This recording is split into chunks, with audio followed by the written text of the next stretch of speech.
కేటీఆర్ కు lie detector కాదు narco analysis test చేయాలి. మత్తులో ఇష్టం వచ్చినట్లు మాట్లాడుతున్నారు. కేటీఆర్ గురించి తెలిసే కేసీఆర్ బయటకు రావట్లేదు. దేవరకద్ర ఎమ్మెల్యే మధుసూదన్ రెడ్డి గారు వాస్తవంగా 100% నిజం ఇది.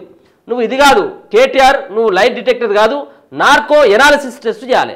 ఇంతకుముందు నేను చెప్పినట్టుగా నార్కో ఎనాలిసిస్ అంటే డ్రగ్ టెస్ట్, అది నువ్వు రెడీ అని చెప్పేసి దేవరకద్ర ఎమ్మెల్యే మధుసూదన్ రెడ్డి గారు మాట్లాడుతూ ఉన్నారు. బీఆర్ఎస్ వర్కింగ్ ప్రెసిడెంట్ కేటీఆర్ కు చేయాల్సింది లై డిటెక్టర్ టెస్ట్ కాదని నార్కో అనాలిసిస్ టెస్ట్ అని దేవరకద్ర ఎమ్మెల్యే మధుసూదన్ రెడ్డి అన్నారు. కేటీఆర్ మత్తులో ఇష్టానుసారంగా మాట్లాడుతున్నారని ఫైర్ అయ్యారు. శుక్రవారం సీఎల్పీలో మీడియాతో మధుసూదన్ రెడ్డి మాట్లాడారు.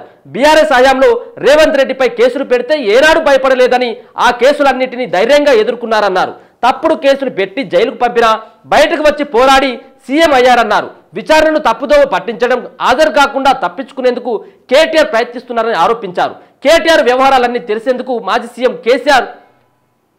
కేటీఆర్ వ్యవహారాలన్నీ తెలిసినందుకే మాజీ సీఎం కేసీఆర్ బయటకు రాకుండా ఫామ్ హౌస్లో దాక్కున్నారని అన్నారు. కేటీఆర్ పై ఫార్ములా ఈ రేస్ కేసు, కవితపై లిక్కర్ కేసు, హరీష్ రావుపై ఫోన్ ట్యాపింగ్ కేసు, కేసీఆర్ పై కాళేశ్వరం కేసు ఉన్నాయని, కేసుల నుంచి తప్పించుకునేందుకు వారు ప్రజలను పక్కదో పట్టిస్తున్నారని ఆరోపించారు. కేసీఆర్ కుటుంబం కుంభకోణాలతో రాష్ట్రాన్ని భ్రష్టు పట్టించారన్నారు. గ్రీన్ కో సంస్థతో సంబంధాలు లేకుండా అక్రమంగా సొమ్ము ఎందుకు బదలాయించారో చెప్పాలని డిమాండ్ చేశారు. నేరం ఒకటే కాబట్టి ఏసీబీ, ఈడీ ఒకేలా ప్రశ్నిస్తున్నాయని దాన్ని కూడా తప్పుపట్టడం కేటీఆర్ అవివేకానికి నిదర్శనమన్నారు. పోలీస్, కోర్టుల వంటి రాజ్యాంగ వ్యవస్థలపై సైతం అవమానించేలా కేటీఆర్ వ్యాఖ్యలు ఉన్నాయన్నారు. లై డిటెక్టర్ టెస్టుకు సీఎం రేవంత్ రెడ్డి రావాలని కేటీఆర్ అర్థం పర్థం లేని వాగుడు వాగుతున్నారు. నీ మీద ఆరోపణలు వస్తే మా ముఖ్యమంత్రి లై డిటెక్టర్ టెస్టుకు రావాలా? గతంలో డ్రగ్స్ వ్యవహారంలో వైట్ ఛాలెంజ్కు రేవంత్ రెడ్డి పిలుపునిస్తే పారిపోయిన నువ్వు ఇప్పుడు ఛాలెంజ్ చేయడం హాస్యాస్పదంగా ఉందని చెప్పేసి ఆయన విమర్శించడం జరిగింది. నిన్న నేను కూడా ఈ విషయం కూడా పదే నిన్న కూడా మాట్లాడడం జరిగింది. నీకు గతంలో వైట్ ఛాలెంజ్ని రేవంత్ రెడ్డి గారు విసిరారు, మరి నువ్వు వచ్చినవా? ఇప్పుడు ఏమో ఆయన రాష్ట్ర ముఖ్యమంత్రి, నువ్వేమో రాష్ట్ర ముఖ్యమంత్రి సవాల్ విసురుతావు. నువ్వు ఆ రోజు ఈకవు కాదు, తోకవు కాదు, నువ్వు కేవలం మంత్రివి, మీ నాయన ముఖ్యమంత్రి. నిన్ను రమ్మని చెప్పిండు కదా నార్కో అనాలిసిస్ టెస్ట్కు, నువ్వు డ్రగ్ టెస్ట్కు సిద్ధమా, నువ్వు రా నువ్వు అని చెప్పేసి అన్నాడు. మరి నువ్వు ఆ రోజు ఎందుకు రాలేదు? మరి ఇక ఊగదంపుడు ముచ్చట్లు మైకు ముంగడ మాట్లాడుతావు. ఇక నువ్వు సవాల్ విసురు, నువ్వు దొంగవు, నువ్వు అల్లు ఉన్నటువంటి దొంగవు.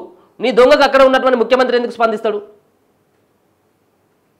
సో ప్రజల దృష్టిని మరల్చేందుకు ఈ విధమైనటువంటి మాటలు మాట్లాడుతూ ఉన్నాడు అనేది దేవరకద్ర ఎమ్మెల్యే మధుసూదన్ రెడ్డి గారు మాట్లాడుతూ ఉంటే, మరో పక్కన ఈడీ ప్రశ్నలను కేటీఆర్ బయటకు వచ్చి మాట్లాడుకుంటే వాళ్ళు ఈ ప్రశ్నలు అడిగిళ్ళు, ఏసీబీ ఈ ప్రశ్నలు అడిగింది, నేను వాళ్ళకు ముచ్చెమటలు పట్టించినా, 3 షేర్ల నీళ్ళు తాగిపించినా, నా ప్రశ్నలకు వాళ్ళ దగ్గర ఈయన క్వశ్చన్ చేస్తూ ఉన్నారా లేకపోతే వాళ్ళు క్వశ్చన్ చేస్తూ ఉన్నారా కేటీఆర్ని? ఫార్ములా ఈ రేసులో 55 కోట్ల కుంభకోణం చేసింది ఏసీబీ వాళ్ళ, ఈడీ వాళ్ళ, కేటీఆరా? వాళ్ళేదో దొంగతనం చేసి వాళ్ళేమో ఇప్పుడు అన్నటువంటి ఈయన అన్నటువంటి లంబకోణం చేస్తే కేటీఆర్ పోయి విచారిస్తున్నట్టుగా ఉన్నది వాళ్ళని. ఈయన చెప్పి బయటకు వచ్చి మాట్లాడేటువంటి విచారణ జరుగుతున్నటువంటి సందర్భంలో వాళ్ళు అడిగినటువంటి ప్రశ్నలకి మీడియా ముంగడికి వచ్చి రివీల్ చేయడం ఏంటిది? ఇది అంటే వీటన్నిటి కూడా తుంగల చట్టాలని వీటన్నిటిని కూడా తుంగలో తొక్కినట్టుగానే. సో వీటి అన్నిటిపైన కూడా మాట్లాడుతూ ఉండరు. అది మరి ఇది మాట్లాడడం సరైనటువంటి విధానం కాదు అనేది చెప్తారు. మరి దీనిపైన ఎట్లా ఉంటుందనేది చూడాలి. ఇక అందుకని సుమని చెప్పేసి ఒక పక్కన ఎమ్మెల్యే దేవరకద్ర ఎమ్మెల్యే మధుసూదన్ రెడ్డి గారు, అలాగే ఎమ్మెల్సీ జీవన్ రెడ్డి గారు సైతం కూడా స్పందించడం జరిగింది. ప్రజల దృష్టి మరల్చేందుకు కేటీఆర్ ప్రయత్నాలు చేస్తూ ఉన్నాడు అనేది కాంగ్రెస్ ఎమ్మెల్సీ జీవన్ రెడ్డి మాట్లాడితే, ఏసీబీ, ఈడీ విచారణల నుంచి ప్రజల దృష్టిని మళ్లించేందుకే కేటీఆర్ రాజకీయ ఎత్తుగడలు వేస్తున్నారని ఎమ్మెల్సీ జీవన్ రెడ్డి ఆరోపించారు. ఓవైపు విచారణ ఎదుర్కొంటూనే మరోవైపు జడ్జి దగ్గర విచారణకు సిద్ధమంటూ మాట్లాడుతున్నారని దుయ్యబట్టారు.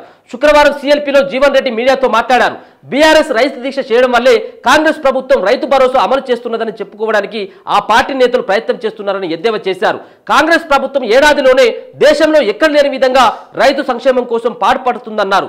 ఈ నెల 26 నుంచి రైతు భరోసా కింద ఎకరాకు 12,000, రైతు కూలీలకు ఇందిరమ్మ ఆత్మీయ భరోసా కింద 12,000 ఆర్థిక సాయం అందజేస్తుందన్నారు. బీఆర్ఎస్ రైతు బంధు పేరుతో ఏడాదికి 8,000 నుంచి 10,000 ఇస్తే కాంగ్రెస్ ప్రభుత్వం 10,000 నుంచి 12,000 ఇస్తుందన్నారు. భవిష్యత్తులో 14,000 కూడా కాంగ్రెస్ ఇవ్వబోతుందన్నారు. దేశంలో ఎక్కడ లేని విధంగా తెలంగాణలో కాంగ్రెస్ ప్రభుత్వం సన్నబొట్లకు 500 బోనస్ చెల్లించిందని చెప్పారు.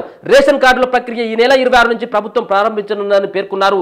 బీఆర్ఎస్ హౌసింగ్ స్కీమును మర్చిపోయిందని, కాంగ్రెస్ ప్రభుత్వం నియోజకవర్గానికి 3500 ఇళ్లు ఇస్తుందని చెప్పి సరే ఇచ్చినప్పుడు మాట్లాడు కానీ ఇప్పుడు కాదు, నువ్వు ఏమి ఇచ్చినప్పుడు కూడా అరకొరని ఇస్తా ఉన్నారు. సరే ఏదేమైనప్పటికీ కూడా మీరు కేటీఆర్ గురించి కొన్ని కామెంట్ చేయడం జరిగింది కాబట్టి ప్రజల దృష్టిని మరల్చేందుకు 100% కేటీఆర్ ప్రయత్నిస్తూ ఉన్నాడు.